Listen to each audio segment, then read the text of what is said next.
Hello people, welcome back to our YouTube channel. This is our baby Interceptor. It's been long since I have gone out with her.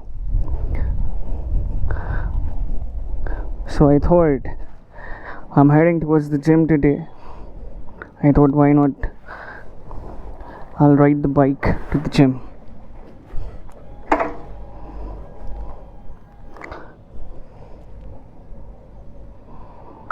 Let's go.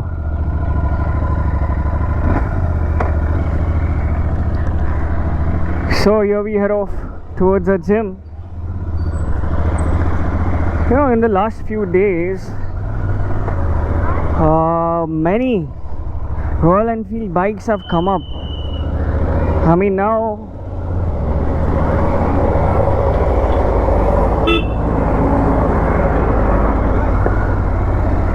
Siddharth Lal is taking his promise of delivering one bike a quarter, a new bike every quarter from the Royal Enfield house. He has taken that promise very seriously now. And as you can see, in this year itself, I think 2 bikes have been launched already. The recent one was the Guerrilla 450. Earlier it was, I think, Shotgun 650, and before that it was Himalayan 450. So I mean, the family of Royal Enfield is just getting bigger and bigger.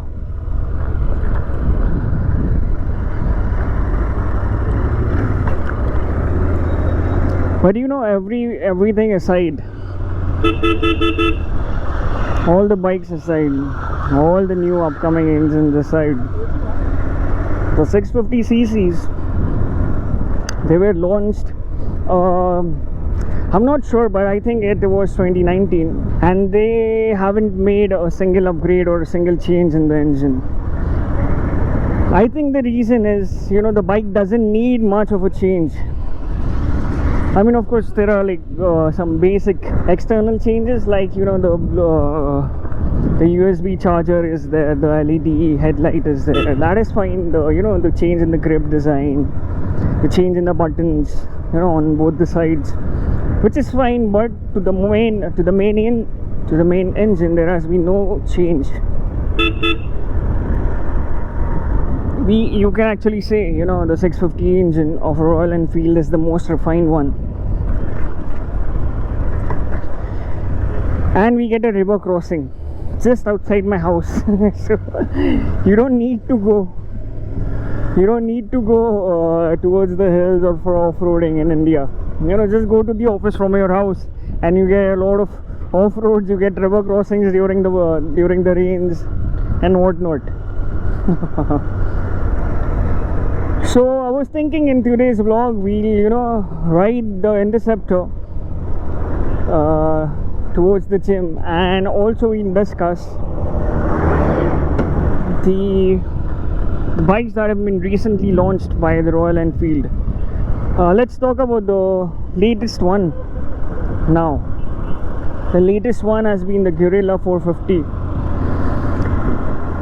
I have seen the bike in the showroom. I will surely do a vlog about it. I'll do a review video. But the bike, it doesn't look, I mean I don't know what Royal Enfield is trying to do. It is trying to change its position completely, man.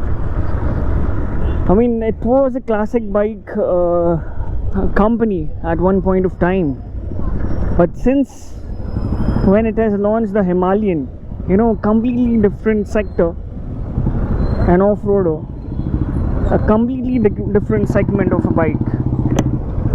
The positioning of the Royal Enfield has changed drastically. Now it's not only about the Bullet or the classic 350s. It is also about the off-roads, the highways, the speedy highways, and what not. I don't know what all Royal Enfield is planning to do in the future. So yeah, the Guerrilla 450, I did see the bike.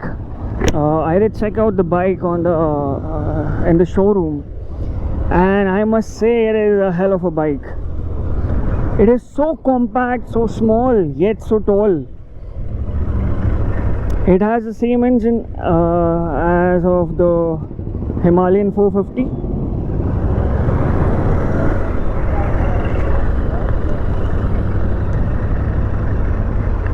The engine is called as the Sherpa 450, and the bike looks absolutely crisp. It looks stunning.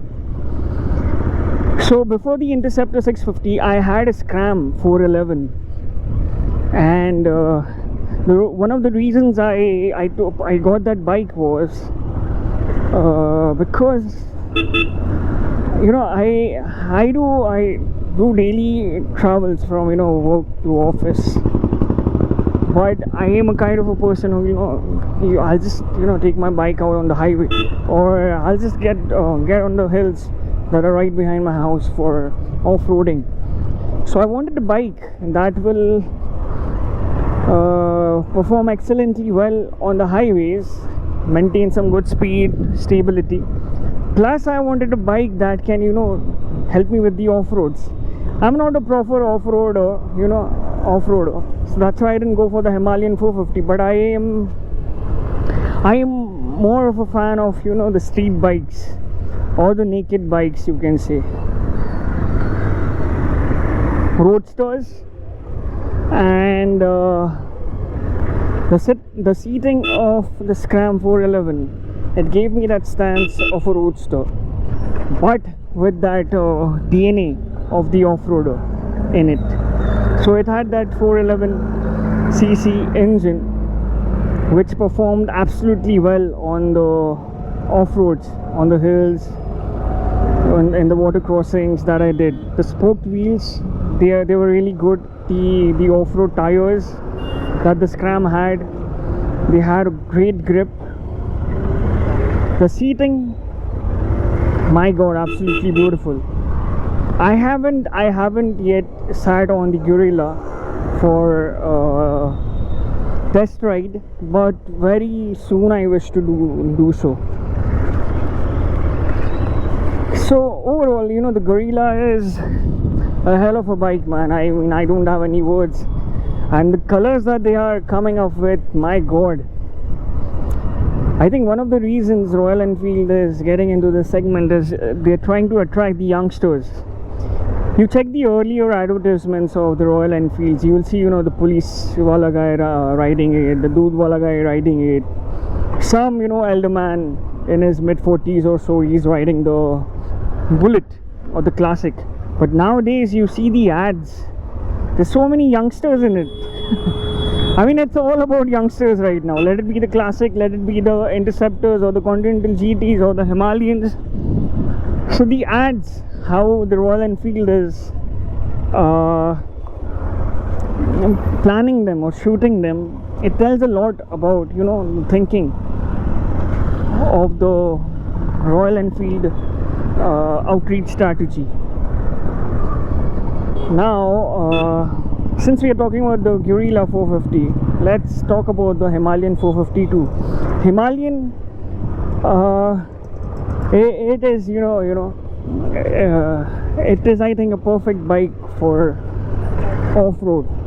I mean, you will see there are Tiger 660s, there's Tiger series in the Triumph, there is the BMW off-roader, then there is Java, there is SD and all off-roaders. But how does the Himalayan separate itself from its competitors?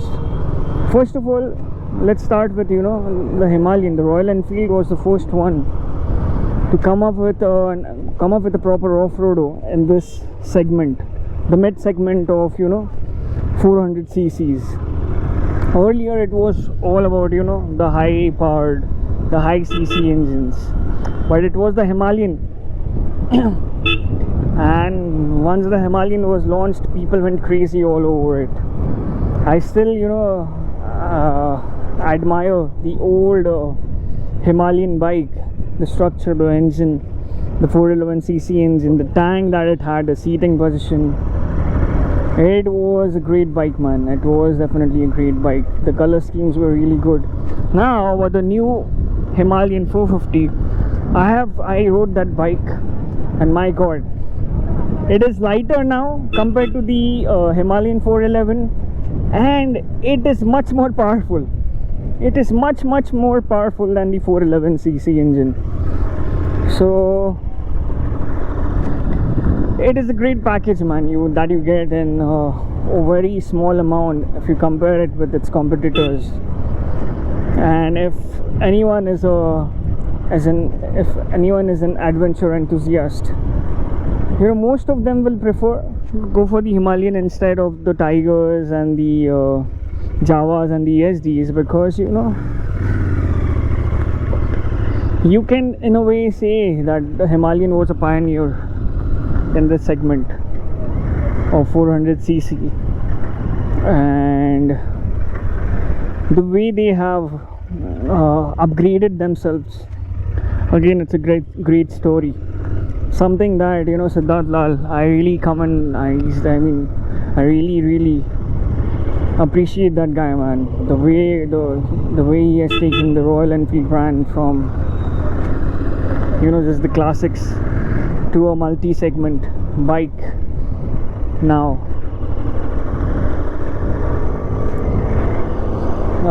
This was about the Himalayan 450. Now the shotgun 650. I have that the test ride video of the shotgun 650 on my channel. You guys can check it out. But since we're talking about the latest bikes that the Royal Enfield has launched, let's talk about the shotgun too. Shotgun, it is built on the same new chassis as that of the Super Meteor 650. It is a heavier chassis, compared to the Interceptor and the Continental GT1. But when you sit on the shotgun, when you take the stance, when you hold the handles, when you put your feet on the foot pegs, when you start riding it, it feels much lighter than the Interceptor. In a way, it felt like a modern Bullet to me, a modern classic 350 to me. It was something about its seating position, the stance you sit in, that made me feel that. But my god, it was an awesome bike. I mean, if someone is into only highway riding, I would definitely suggest that shotgun 650 or the Super Meteor. But you can see shotgun 650 is a little sportier. It's not a sports bike of course, but it is a bit sportier than the cruiser Super Meteor 650, mainly because of the handles. Super Meteor is a proper American cruiser. Again, something that Royal Enfield has brought in for the Indian market at rates that are unmatchable. And the shotgun 650 is another sibling of the Super Meteor 650, but it is a bit of classic roadster kind of a bike. At least that's what I felt. And how can we forget the new colors that the Royal Enfield is coming up for all the bikes. Recently I saw the pictures of the new classic 350, the color schemes that have been upgraded. I mean, there is zero technical change in the bike and the new upgrades, but the colors have been upgraded. And what upgrade for Royal Enfield is? They go back to the same old colors that were there some 20-30 years ago, which is the best part about Royal Enfields. I remember I was in my 6th grade. I remember I was in my 10th grade. My school's uniform had that maroon blazer, and I really wanted Royal Enfield. It looked so classy. You can actually say Royal Enfield was my first love, instead of any girl. So when I first looked at a Royal Enfield Classic 350, I fell in love with it, and I wanted that maroon that maroon chrome classic. Recently I saw that the Royal Enfield has brought back that green chrome. It is such a beauty. It is such a beauty. I again fell in love with that. You know, if God's grace continues on me, if everything goes well, you know, I might just buy that 350 classic chrome one, the green one. You know, just for the sake, you know, see, Royal Enfield is not for, you know, for me at least, Royal Enfield is mainly about having the pride of owning it, rather than, you know, going to work, commuting and all. That is fine, any bike will give you that, but Royal Enfield for me is the pride that comes with it. So that was about it. You know, we've discussed about the Guerrilla 450, the Himalayan 450, the Shotgun 650, the new colors that have been updated by the Royal Enfield. And you know, I cannot end any vlog without saying at least a few words about my Interceptor 650, because this beauty, it has charmed me like anything. So, you know, the Interceptor, what should I say? I mean, I feel that I am short of words to describe it. The engine is so good, refined. The bike, Interceptor especially, the stance that it gives me, I've done off-roads on this bike, you know. People won't trust me when I say I've done water crossings, I've done off-roads on this bike. I think I have uploaded some videos about my off-road with the... Yes, I do have an off-road video on the Interceptor. Please do check it out. You'll get the understanding of what the Interceptor is capable of. I've done off-roads on this bike. I have done highways. I've done long distances in one go. Like, I have done Pune to Bangalore on it. I have done Pune to Goa on it, Pune to Mumbai on it, and you know, the journey still continues. If everything goes well, I'm planning to go to Calcutta on my Interceptor. So I can, you know, I can take these risks because of the confidence that the bike gives me. Every time you sit on it, you have your hand on the accelerator. You know, whenever you want to overtake, the bike will support you. There's this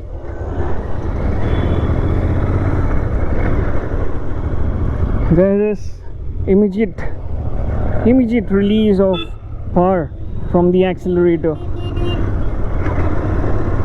any moment you want it to do. And I don't know, maybe you guys will call me crazy, but the weight, I love this weight. The weight, you know, I feel of the Interceptor, it's not much actually, you get used to it, but I really like riding a bike with this kind of a weight, especially when I'm doing highways. Of course not on the off-roads, but you don't feel much, you know, if once you get used to it, you won't feel the difference. But on the highways, yes, the bike has, you know, the weight of the bike has given me a lot of confidence to keep pressing that accelerator, taking the bike to the limits that it can get to. I've reached my gym, and let's conclude the vlog over here. Let me know if you'll want any particular video on any particular bike, so I will make videos on the topics that you suggest. Okay, here we go. See you all. Bye bye.